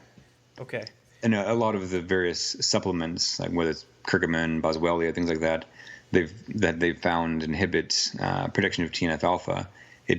I don't know if they're necessarily directly inhibiting that or inhibiting something further upstream of that, but ultimately you do want to inhibit production of TNF alpha, whether it's something that's directly targeting that or targeting something further up in the inflammatory process. Okay. And for those unfamiliar who are listening, TNF stands for tumor necrosis factor. It has nothing to do with tumors or cancer. That's just the name. It's a protein. It's a signaling molecule that leads to the inflammatory process to get out of control. And there's higher levels in IBD. And so what we're saying is that is if you can control that, it'll give your colon cells a better shot at absorbing the butyrate to lead to better energy production in the colon cells and decreasing inflammation. So it seems like from your perspective, getting that TNF under control by using supplements or medications is important. Now, there are newer medications now, biologics. One is called Stelara, which is an antibody against this P40 subunit of IL-12 and 23, which is actually upstream of TNF. Right. So that would make sense. That would be an option. And then the other one is Vedolizumab, which is Entyvio. That one, I was curious about what you thought about that, because that doesn't have anything to do with TNF. That has to do with blocking lymphocytes from trafficking into the gut tissue. So yeah, I've only read about that a little bit. I don't know enough about that to really have a good opinion on it. Okay. I need to read some more about it. Well, there is a new trial that has actually compared vedolizumab to Humira or adalimumab. And Humira is an anti-TNF direct antibody against that. Head-to-head, they compared them. That's one of the first trials to actually compare two different biologics head-to-head. And it showed that vedolizumab was superior in patients who were pretty much naive to biologics previously. And it was superior as far as healing the bowel. Now, when I talk about mucosal healing, it's something different from what you're describing, because mucosal healing, I think for you're more interested in the actual integrity of the gut wall. Right. But in all the research that's done in these trials and medications, they talk about mucosal healing. Mucosal healing means on the scope it looks normal, and on biopsies it looks normal, but that doesn't necessarily mean, according to your perspective, that the gut barrier is optimal. Right. On this, it can, on the scale they're looking at, it may look normal, but it may be still very leaky at a smaller scale. So we don't know really if vedolizumab or Entyvio is going to allow you to absorb butyrate, because I actually looked into this. I'm not sure if there is actual research to see what happens to the TNF levels when somebody's on Entyvio. Presumably they could go up. I'm not sure. I actually don't know the answer to that question. But I'm wondering if it's not directly doing anything to the TNF, and TNF is maybe what's responsible for you not being able to absorb that butyrate into the colon cells. I guess it's unclear how Entyvio kind of fits into this picture. And because also, I mean, the TNF alpha is also playing a role in that the damage being done in colitis is oxidative damage, and so therefore you want to inhibit that oxidative pathway, which is where the TNF alpha comes in. So it seems like if you're preventing the damage, that you're in some way going to be preventing production of the free radicals that are causing the damage. Right. Either directly or indirectly. And what about this bupropion or Wellbutrin? Now this is a interesting medication that's mainly an antidepressant, used as an antidepressant or for smoking cessation, and you have found that this is helpful for IBD. Right, and so this is, I think, another good example of some of the flaws in how the whole research and medical industry works, and that at first, the first mention of it I found was from two psychiatrists who wrote two different letters to the Journal of Gastroenterology, I think back in either the 1990s or early 2000s, where they were saying that they wanted to let the gastroenterology researchers know that when they took some of their patients who had Crohn's disease and shifted them from a different antidepressant to bupropion, that their Crohn's went into remission. And they initially wrote one paper, and then I think a year or so later they kept noticing more patients responding this way. So they wrote another one, essentially asking researchers to look further into this. And since by then ibupropion had been off patent for many years, there really isn't any incentive for doing a large clinical trial. But some researchers did look into trying to figure out what the mechanism was, and they figured out a pathway by which bupropion inhibits production of TNF alpha. Okay. So it seems to be a fairly localized within the gastrointestinal tract inhibition, which is in some ways nice in that it's not a systemic effect. But from what we've seen, it seems that the immediate release form of it tends to be more effective for IBD than the sustained release forms, although, again, no research has looked into why. Okay. Is this something that you used as part of your protocol to get? And I think it can help a lot with that initial stage of getting things under control. But as just a set example, I remember a guy from Australia who contacted me, who he had been getting treated for colitis for a few years and still was basically having a constant flare. And he tried the immediate release bupropion, and within 2 weeks he was already almost in complete remission. So it's I don't think it necessarily works that well for everyone, but it does seem to be again, it's dose dependent, but it seems like it can be very effective by inhibiting that TNF alpha production. Mm-hmm. Yeah, I recently did use bupropion on a patient of mine, and this was somebody who had refused all biologics. He had a lot of bad experiences with them, and it's something we're trying because he's really unwilling to try anything else. So I did look into this, and yeah, there's a couple case reports published on Wellbutrin for Crohn's. And there is this potential mechanism of how it can decrease TNF by increasing the cyclic AMP in cells. And even there's a whole other class of medications that are trying to do that too, called phosphodiesterase inhibitors, which are, I think one of them is Apremilast, is one that's approved and being, I think, studied in IBD. But the issue with those case studies is they were mainly, the remission was based on symptoms. It wasn't really based on objective evidence, and we know that antidepressants are used for irritable bowel syndrome, for just kind of these general bloating, cramping, diarrhea, constipation type symptoms can be helped by antidepressants. So that's why it's unclear. Like, was it actually decreasing inflammation, or was it more of a symptomatic response?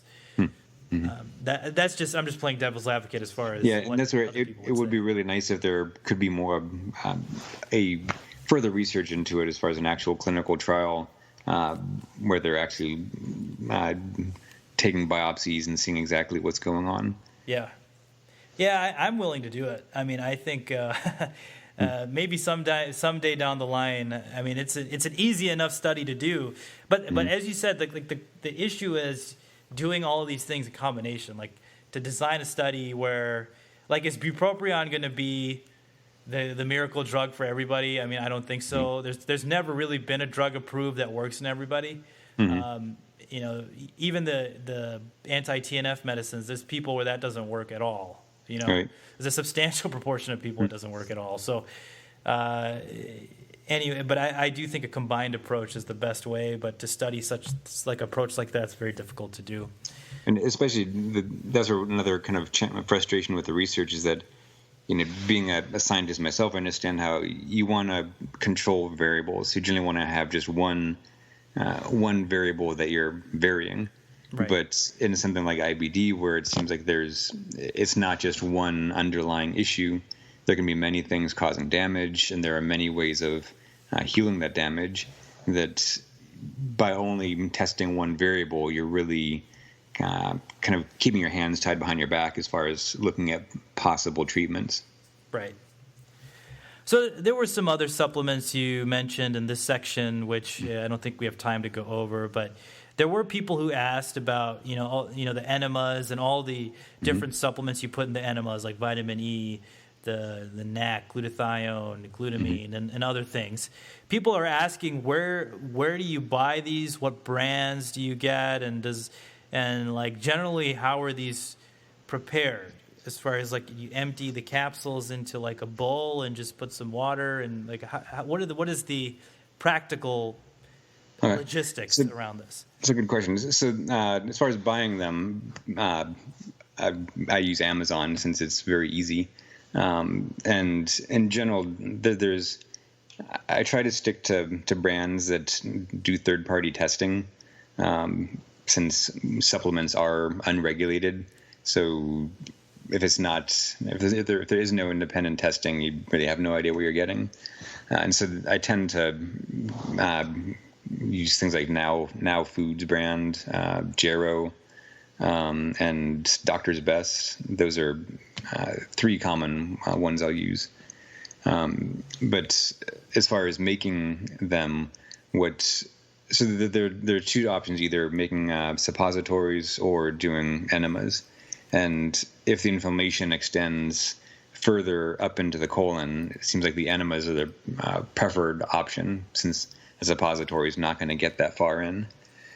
So with an enema, generally you can buy enema bags, and you don't want to put so much liquid in that you're not going to be able to retain it. So the goal is to be able to do a retention enema right before bed and lay on your left side, ideally, which makes it easier to keep it in and hold in through the night.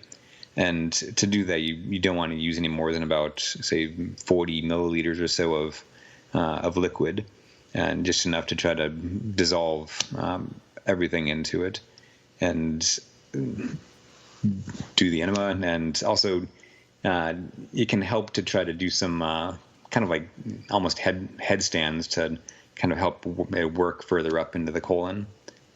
Similar to in some of the fecal transplant studies, they've had people kind of try to massage the transplant around. Okay.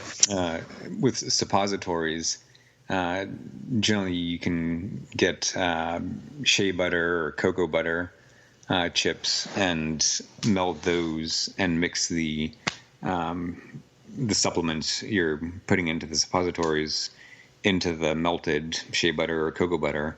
I think I used cocoa butter back when I did them, and what worked well was extra small size latex gloves. Just pouring some of the stuff into the fingertips and putting that in the refrigerator to let it cool down, and that seemed to be a fairly cheap and easy way to make suppositories. Huh. Okay. And when you use these, did you notice like how quick was the onset? Because when we use things like mesalamine, enemas, or suppositories, the results, if people are going to respond, are relatively quick. They start feeling better, usually within a few days. Sometimes it takes up to several weeks, but most of the time within a few days, they at least feel some response to it. Now, what is the expectation with these enemas or the suppositories? Is it similar or? Yeah, it's very similar. That there's a fairly quick response. And when I first started doing them, this was after I started reading all the research, and I had before I started them, I had an endoscopy, a sigmoidoscopy done that showed very active inflammation, pancolitis throughout the entire colon. And this was while I was reading the research, but I hadn't really started implementing things yet. And so then I started doing the enemas and also taking the bupropion and some other supplements. And within a couple weeks, pretty much all of my symptoms were gone. So it seemed to be a fairly rapid response. Mm-hmm. Okay. Yeah, and there are other supplements, and I encourage listeners to just read the document for details. But like you talk about boswellia, which is something that I've tried. That was like one of the first things I found in when I started looking into this stuff is boswellia. Some old Indian studies looking at that and its comparison to sulfasalazine. Right. And they found it was more effective than sulfasalazine. Right. And also like rutin. You said rutin was one that you feel was probably the most dramatic effect that you had? Yeah, and I think the reason for that is ultimately to get the inflammation under control, you want to get either antioxidants or something that's going to inhibit some process of the or some step in the inflammatory cascade. You want to deliver that to the colon, and with a lot of oral supplements, they can get absorbed earlier on in the digestive tract, so they may not have much of an effect in the colon. And the nice thing about rutin is it passes down into the colon, where it's fermented by bacteria and into quercetin, a strong antioxidant.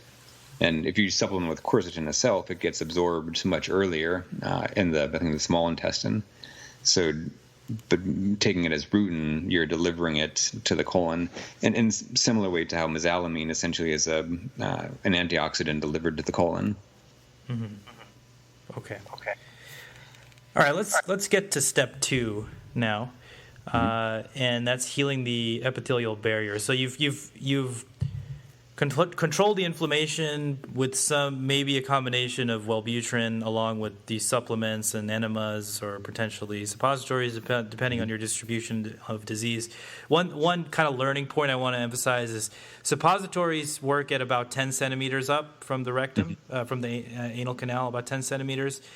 Foams, if you ever use foams, those go about 40 centimeters. And then enemas are supposed to get up to the splenic flexure. So, all the way up to 60, 67, 70 centimeters. And then, as you mentioned, you can do these kind of like gymnastics to get it past that. Yep. But that's kind of the distribution for people who are trying to figure out, like, do I use a suppository or an enema? So if your disease is extending beyond, I would say beyond 15 centimeters, the suppository is probably not gonna cut it. All right. So so healing the barrier. So you've controlled the inflammation with potentially medications and also supplements, and then now it's healing the barrier, right? So right. What do you do to do that? So one key step of that is going to be rebuilding the protective mucus layer with things like enteric-coated phosphatidylcholine, since unfortunately there aren't many enteric-coated phosphatidylcholine products available. But what you can do is just get lecithin and enteric-coated capsules, and since lecithin is I think 40% phosphatidylcholine, which is a key constituent of that protective mucosal layer, and so that can be a nice way of delivering that to the colon to help provide the resources for rebuilding that protective layer. So that's a key piece of that step, is rebuilding that protective mucous layer. I think you can also supplement with mucin if you want. One thing that I started to wonder about after reading the research you had mentioned about the bacteria that shifts from eating fiber to eating mucin is if you haven't started eating a high fiber diet yet, and you start supplementing with mucin, which is a supplement that often people with colitis start using, would that lead to growth of more of that particular type of bacteria that would feed on not just the mucin that you're supplementing with, but also breaking down your mucus layer? So that's something that I think people need to be careful of supplementing with if they're not getting a fair amount of fiber. But so at this stage is generally where you want to start increasing your fiber intake so that the bacteria in your colon are able to produce butyrate to provide energy for the intestinal cells. Okay. And what sorts of foods should people be adding in to get like these fibers that are going to be helpful? And so, for one thing, it's important, I think, to go gradually. You don't want to go from very low fiber to eating an extremely high fiber diet really quickly. I think that would be pretty hard on the microbiota. And it seems that some of the easier fibers for people to handle initially are things like, as far as a supplemental fiber, I know Acacia Senegal. It's Heather's tummy fiber. That seems to be a very well-tolerated one early on, What is that exactly? Is that just a supplement or? Yeah, it's a supplement. It's a type of fiber that it seems to be more easily tolerated by people while they're still healing. Okay. Whereas something like inulin has been shown to be very helpful, but it seems like it's when people are still in that healing process, it seems like it's I don't know if it's that it is creating, if the bacteria were growing too fast or what exactly, but it seems to be a little bit more of a problematic early on and something you may want to hold off a little bit. Okay. So there seems to be some fibers that are easier to start with. And I know for myself, I've both from personal taste, preference, and what seems to work well for me, I eat a lot of legumes, and those seem to be fairly easy for me to tolerate fairly early on. Okay. Like what kind of legumes? Like refried beans. I eat a lot of Mexican food. Okay. And does fecal transplant, is that something that's standard part of your protocol, or is that like required, or at this stage? I don't think it's required, and I think what it comes down to is, like, say with that bacterium, the Fecal bacterium presidency, is it an issue of you have none of it, or is it that you just have very low levels of it? Because if you have low levels of it, there are ways of rebuilding it. There's various supplements and foods, like inulin has actually been found to help promote the growth of that bacteria. And even some other probiotics, like the Bacillus coagulans, has been found to help promote the growth of Fecal bacterium presidency. So as long as some of it's present in you, you could increase the level of it based on what you're eating. But if you've completely lost it, then that's where a transplant might be the only way to get it back in. So Okay. to an extent, that's a very individual thing, I think. Okay. And then step 3 is maintaining the epithelial barrier, right? Right. Yep. And what is that? How do you do that? And so this is kind of just the long-term goal, that you want to minimize things that cause damage. So like avoid non-steroidal anti-inflammatory drugs, which promote, I think that like ibuprofen, I think it breaks down the phosphatidylcholine in the mucus layer, which then allows damage to the intestinal wall. So you want to avoid things like that, limit alcohol intake, in general, avoid things or limit things that cause damage, while also continuing to supplement with antioxidants. Since essentially the way I look at it is there's always going to be some damage being done due to stress and various other things. And so you want to have some degree of inhibition of the inflammatory cascade, which at this stage can come largely, if not entirely, from just natural supplements as opposed to needing to be on medications. Mm-hmm. And if a person does need to be on medications, at this point it seems like mesalamine is a fairly benign supplement to be on long term. Mm-hmm. Okay. So before we get to the questions from listeners, I just want to throw out one more caveat out there, just again playing devil's advocate to your protocol and what you've stated throughout this interview, is that a criticism is that some of these interventions are based, a lot of these interventions are based on mouse models or rat models, and it's really on a theoretical basis.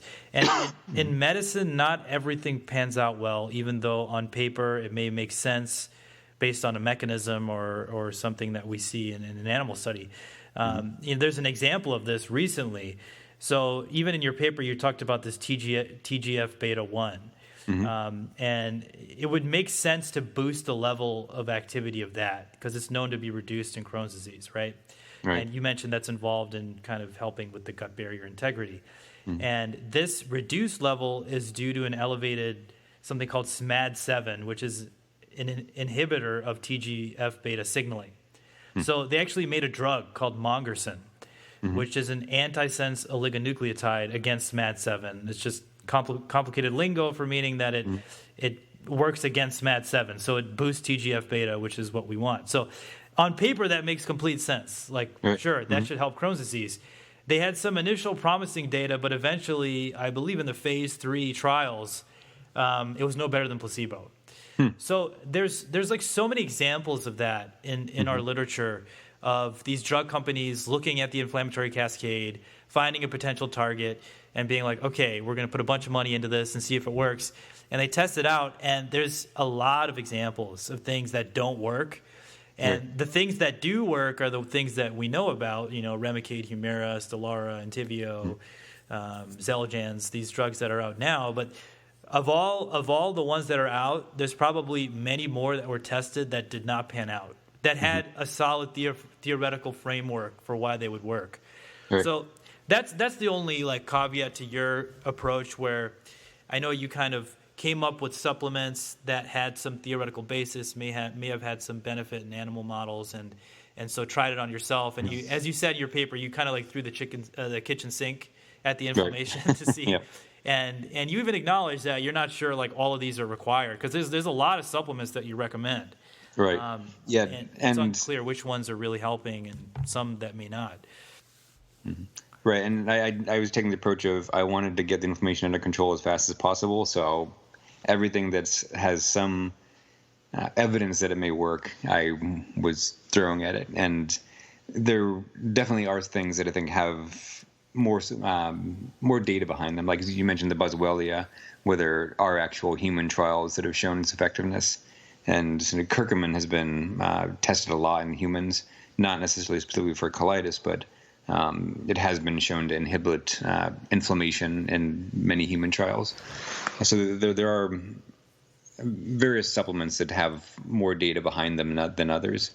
As far as some of them, definitely they never went beyond animal trials. There's actually very good data now for curcumin in ulcerative colitis. Randomized controlled trial data that shows it's superior to mesalamine monotherapy for ulcerative colitis. So excellent. So I do use it quite a bit. And one good thing about curcumin is it's not very well absorbed in the small intestine, so it goes to the colon. Right. Yeah. Excellent. Okay, so questions from listeners. A lot of people were really interested in how you're doing now. Because I think the last time you posted online, some people were saying it was like a couple years ago, and they wanted to know if, like, are you still symptom-free, and did you have a colonoscopy that showed no inflammation, and just how are you sure that you're cured? Yeah, I'm symptom-free. I'm doing great. I'm actually probably the healthiest I've ever been, and I take 2 Lialda a day and a bunch of supplements, but the Lialda I view as it's an antioxidant delivered to the colon. And I had a colonoscopy last year, and it was interesting. I was fine, but the week after it, or not the week after, a couple of days after it, I apparently developed ischemic colitis, essentially some damage during the colonoscopy. Wow. Caused I had massive bleeding all of a sudden. It only lasted a day or so, and then went away completely. So it wasn't a normal ulcerative colitis thing. I think it was ischemic colitis brought on by the colonoscopy. Okay. From some damage done during the colonoscopy. Okay. Yeah, that's certainly not common. I've seen it in case reports happening. It may have been related to just some low blood pressure during the procedure, and you just had low blood flow to the colon transiently. Okay. It was kind of scary when I had been having perfectly normal bowel movements, and all of a sudden one night I just had massive blood pouring out of me. Mm-hmm. So.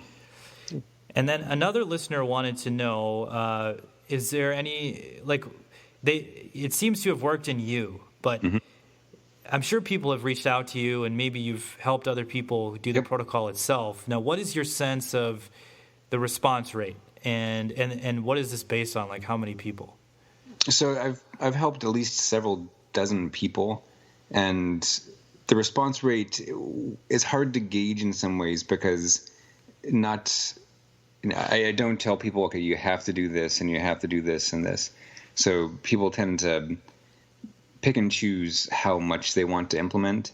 And in general, with when people do the bupropion and a lot of the key supplements, including doing either suppositories or enemas, their response rate is very good. Generally, I'd estimate about 3/4 of them within a few weeks are into remission. With people who only pick and choose a couple of things, like maybe they don't want to do the bupropion, they only want to try a couple supplements, that the response rate isn't as good. And especially if people don't want to do any either suppositories or enemas, that also significantly reduces the response rate, since ideally you want to deliver antioxidants to the where the inflammation is. Okay. And what subtypes of have you just been? Is this just been ulcerative colitis patients, or also Crohn's? Does Crohn's also respond to this?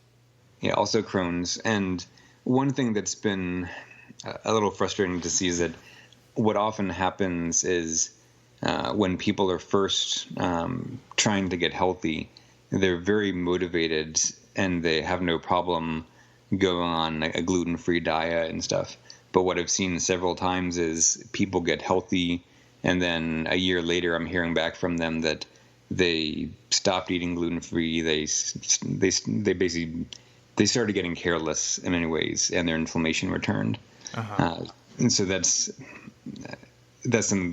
why I think that people need to keep in mind that phase 3 is kind of an ongoing process. That it seems like, since there is a genetic component as far as having a predisposition to a hyperactive immune response, that you need to kind of always keep that in mind, that you want to always try to make sure you're minimizing damage to the colon and doing things to help downregulate the immune response.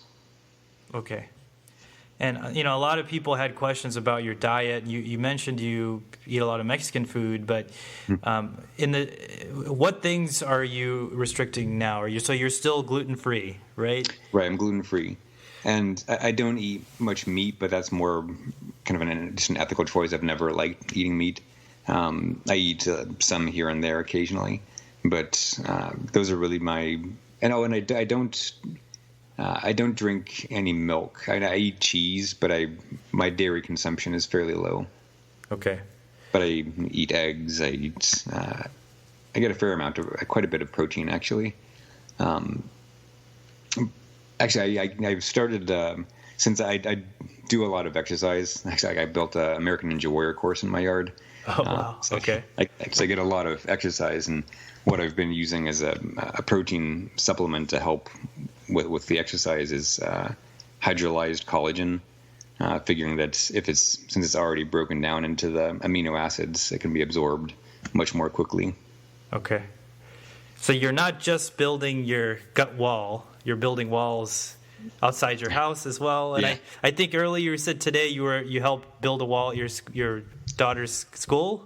She goes to a charter school, and her charter school, they don't have a playground, so I offered to build them a traversing wall. So a friend and I were building that today. Okay. Great. All right, I think there were some other questions, but I think we addressed them throughout the interview.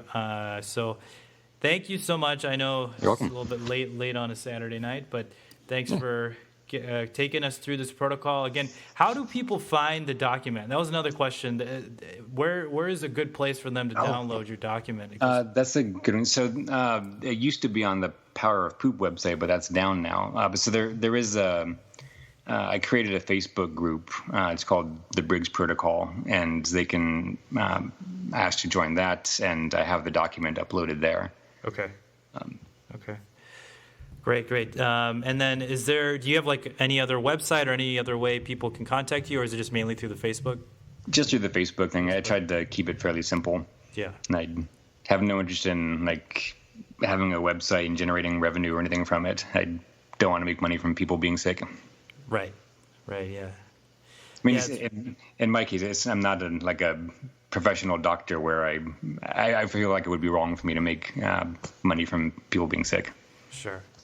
Sure, no, you're coming from a very genuine place. And again, I think I've had many people on the show who, your story almost reminds me of the podcast I did with Vít Smilauer from the Czech Republic, who cured his Crohn's supposedly cured, in quotes, his Crohn's by fasting for 39 days. Wow. And he did something similar to you in that he wrote his protocol down. He's like, hey, I have this disease. This is what I did. In case anybody else can find this helpful, I'm just posting it online. Yeah. And I remember he got a lot of hate online for that protocol. I don't know if you've had a similar experience, but I do feel like when you post stuff on message boards, sometimes you can get people who try to tear you down and say, oh, you don't know what you're talking about. This is nonsense. IBD is incurable.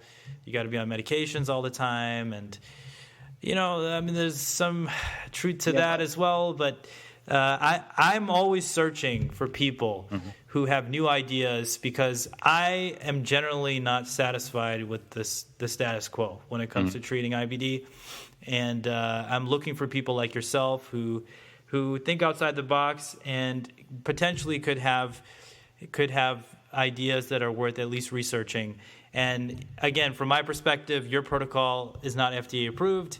It's not something that's been tested in clinical trials. So anybody who's going to try this, you're doing this on your own. I'm not endorsing or even recommending this. This is just, we're putting this out in the ether. And I think at least people, there's freedom of speech. People should be able to express their ideas, and that's what you did today. And I think a lot of people are going to hear your protocol all over the world. This podcast is now worldwide. It's on every continent except Antarctica now. Excellent. Wow. So hopefully, I think at least a lot of people are going to be aware of it now.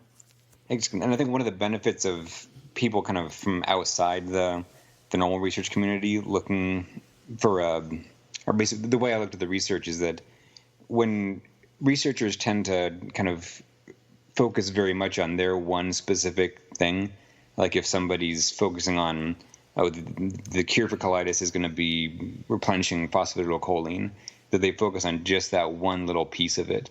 And by me being not a researcher in the field, that I felt more comfortable looking at everything instead of just focusing on what one possible treatment might be. Right. So I think that's one benefit of kind of not being from that field. Right. And the thing is, people with IBD, I think this is getting missed by the physicians that are treating this condition, is that people with IBD don't have time. This is time, just like time is, they have a saying that time is brain. Whenever you have a stroke, you gotta go to the hospital within 3 hours to get the intervention to save your brain from being damaged. And same thing with heart. Time is heart. If you have a heart attack, you got to go and get an intervention like a stent or within a certain time frame, within 60 to 90 minutes of it happening. In IBD, that time frame is longer, but there is long-term damage that happens when you keep inflammation uncontrolled. Right. Especially more so in Crohn's, but definitely ulcerative colitis with colon cancer and Crohn's with strictures, perforations, fistulas, stuff like that. So you got to get on top of it quickly, and we don't have time to wait for people to do the research. To who's going to do a research study that involves like doing 10 or 15 different things? It's just not going to happen. Right. So sometimes, and patients do try the stuff on their own, and they do it of their own volition, and because they're motivated and they read and they come up with protocols. And that's an example of what you did, and that's sometimes out of a state of desperation and trying to avoid the medical therapies, which I understand that perspective. But there may be value, and it's something we should look into more. Unfortunately, we can't do it in a formal setting because no one's going to do the research. Right. And I think also there's kind of the assumption in medicine that every patient just wants a simple treatment where just give me this one pill I can take. And sure, that'd be ideal, but I think especially practicing gastroenterologists need to realize that a lot of people with IBD are they're very unhappy with their state of life, such that they're very motivated to do whatever's necessary to get better. Yeah. So if it requires more than just take this one pill, if it means changing their diet, doing a whole bunch of things, that they may be motivated enough to actually make those changes. Right. Yeah, and there are people who are willing to make those changes, and there are people who are not. True, there definitely are ones who just tell them, "Give me the pill," and that's I hope it works. Right. Yeah, and then as physicians, we kind of have to be able to offer both kind of that whole spectrum of what people actually want. So, anyway, thank you so much again for your time. Yep. This was really enlightening, and I think definitely for people on the SCD, this is going to be one that's really going to make them think. Think about what they've been doing, and the role of fiber and carbs and that whole question, and it may make them even more confused with all this information. But I just want to get it out there, and then people can make their own conclusions about what this all means, and because everyone's different. And if you're doing well on SCD, and you like it, stick with it.